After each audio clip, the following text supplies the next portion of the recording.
आज मैं आप लोगों को एक स्टोरी सुनाना चाहता हूँ और ये स्टोरी ऐसी है कि अगर आप लोग इससे सबक हासिल करना चाहें तो इसमें बहुत कुछ है और अगर आप इसमें सबक हासिल नहीं करते तो फिर आपके लिए सक्सेस हासिल करना वो इम्पॉसिबल होगा। तो ये स्टोरी मेरे अपने करियर से रिलेटेड ही है।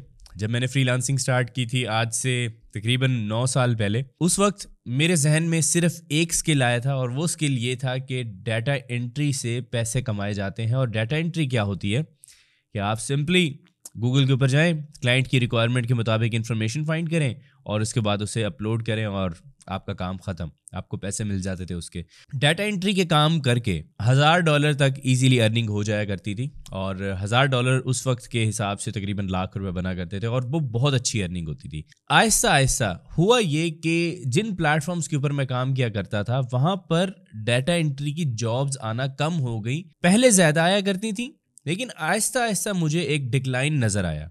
तो मुझे समझ नहीं आ रही थी आखिर रीज़न क्या है कि ये जॉब्स कम क्यों होती जा रही हैं। काफ़ी सारे फ्रीलांसिंग प्लेटफॉर्म्स के ऊपर उसकी जॉब्स कम होती जा रही हैं और अब क्लाइंट उसका उतना पे नहीं करना चाहता। तो मुझे काफ़ी अरसे तक समझ नहीं आई इस बात की, लेकिन बाद में पता चला कि उस काम को करने के लिए एक आसान तरीका आ गया है। वो आसान तरीका क्या था? किसी बंदे ने एक टूल क्रिएट किया और उस टूल के ज़रिए आप इजीली जितनी भी गूगल के ऊपर वेबसाइट्स हैं उन सब को स्क्रैप कर सकते हैं। उन सब के से रिलेटेड जो आपको इन्फॉर्मेशन चाहिए वो इन्फॉर्मेशन आप वहाँ से निकाल सकते हैं। तो लेट्स सपोज अगर मैं मैनुअल तरीके से जाके रिसर्च कर रहा हूँ तो वहाँ पर मुझे एक दिन लग रहा है, लेकिन अगर मैं उसी टूल के ज़रिए वो काम कर रहा हूँ तो शायद मुझे 10 मिनट लग रहे हैं। तो आप इसमें जो गैप है वो देख सकते हैं कितना बड़ा है। तो जब तक तो क्लाइंट्स को ये चीज़ नहीं पता थी, उनको उस टूल के बारे में नहीं पता था, वो हायर करते जा रहे थे उस स्पेसिफिक जॉब के लिए। लेकिन जैसे ही उन्हें उन टूल्स का पता चलना शुरू हुआ तो उन्होंने वही टूल्स ही यूज़ किए, क्योंकि उन टूल्स के ज़रिए उनका टाइम भी बच रहा था और उनके पैसे भी बहुत सारे बच रहे थे।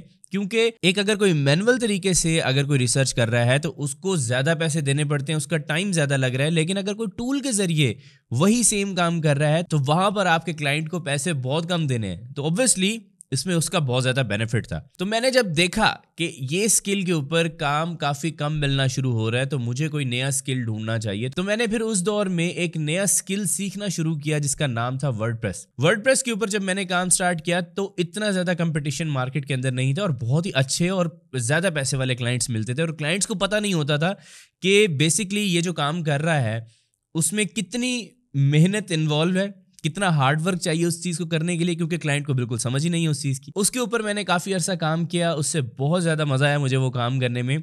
लेकिन फिर मुझे नज़र आया कि यहाँ पर बहुत सारे लोग ये सर्विसेज देना शुरू हो गए हैं।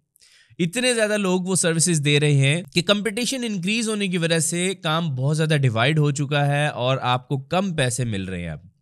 तो उसके बाद मैंने आहिस्ता आहिस्ता इसी तरीके से स्किल्स में स्विच करता गया। मैं डिजिटल मार्केटिंग इस टाइम पे कर रहा हूँ और डिजिटल मार्केटिंग एक बहुत ही वास्ट फील्ड है। यहाँ पर आप किसी बिजनेस को हेल्प कर रहे हैं और वो आपका एक ऐसा क्लाइंट बन रहा है जो आपके बगैर नहीं रह सकता, आप उनकी मजबूरी बन रहे हैं। तो ये वीडियो मैं डिजिटल मार्केटिंग के बेनिफिट्स बताने के लिए नहीं बना रहा, बेसिकली मैं इस वजह से बना रहा हूँ ताकि मैं आपको बता सकूँ कि जिस टेक्नोलॉजी पे आज आप काम कर रहे हैं ये टेक्नोलॉजी अगले कुछ अरसे के अंदर आपको यही सेम पैसे नहीं देगी।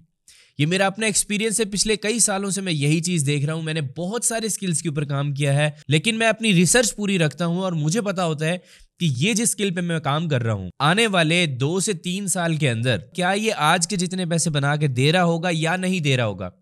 तो अगर नहीं दे रहा होगा तो इसका अल्टरनेट क्या है, मुझे उसके ऊपर जंप करना है। पहले ये चेंजिंग्स हुआ करती तकरीबन 4 साल के अरसे में, फिर ये आ गई 3 साल है, अब ये 2 साल। अब तो ऐसे है कि हर महीने ही कुछ ना कुछ नई अपडेट आ रही होती है। तो अगर इस टाइम पे और आने वाले कल में आप चाहते हैं कि आपकी अर्निंग स्टेबल रहे और आपने अगर फ्रीलांसिंग को अपना करियर पाथ चूज किया है तो ये आपको कहीं धोखा ना दे और ये आपके साथ हमेशा सही चलता रहे, उसके लिए आपको भी इसके साथ सही चलना पड़ेगा। और आप इसके साथ सही किस तरीके से चल सकते हैं?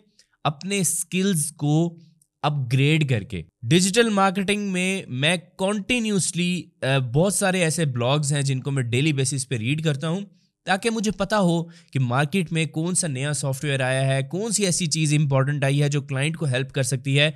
इस टाइम पे कोई नई चीज़ सीखना मुश्किल काम नहीं है। मेरे लिए सारी चीजें सीखना आसान है, मेरे काम से रिलेटेड, मेरी फील्ड से रिलेटेड, क्योंकि उसमें छोटी मोटी चेंजिंग्स होती हैं और बाकी सारी चीज सेम है, उसका कंसेप्ट सेम होता है। तो कभी भी ये मत सोचें कि आप जिस स्किल के ऊपर काम कर रहे हैं ये स्किल आपको अगले 10 साल भी पैसे बना के देगा, अगर आप सेम यही की यही चीज ही लेके बैठे रहते हैं। तो इस स्टोरी का बताने का मकसद ये है कि अगर मैं वही डाटा एंट्री पे रुका रहता तो शायद मैं आगे बिल्कुल भी ना प्रोग्रेस ना कर सकता, कोई नई चीज ना सीख सकता, और मैं उसी शायद मेरा करियर तभी खत्म हो चुका होता। तो आप भी इसी चीज को फॉलो कर सकते हैं कि जो नई चीज है उसको अपने स्किल के अंदर ऐड करें, उसकी भी सर्विसेज दें और क्लाइंट की हेल्प करें। अगर आप लोग लिंक्डइन से क्लाइंट हंटिंग करना चाहते हैं और वहां से फ्रीलांसिंग करना चाहते हैं तो उसके ऊपर मेरा एक कंप्लीटली फ्री कोर्स अवेलेबल है, जिसका लिंक आपकी स्क्रीन के ऊपर आ रहा है और इसका लिंक डिस्क्रिप्शन में भी है। ये कोर्स देखें और इसको इंप्लीमेंट करें, आपको रिजल्ट्स लाजमी मिलेंगे। बहुत ही इन डेप्थ चीजें मैंने आपको बताई हैं और आपके लिए बहुत ज्यादा हेल्पफुल होंगी ये। आज की वीडियो में अगर आपने कुछ नया सीखा तो इसको लाइक करें, चैनल को सब्सक्राइब करें। मेरा नाम है सुभान तारिक और मैं आपसे मिलूंगा नेक्स्ट वीडियो में। तब तक के लिए अपना ख्याल रखिएगा। अल्लाह हाफिज।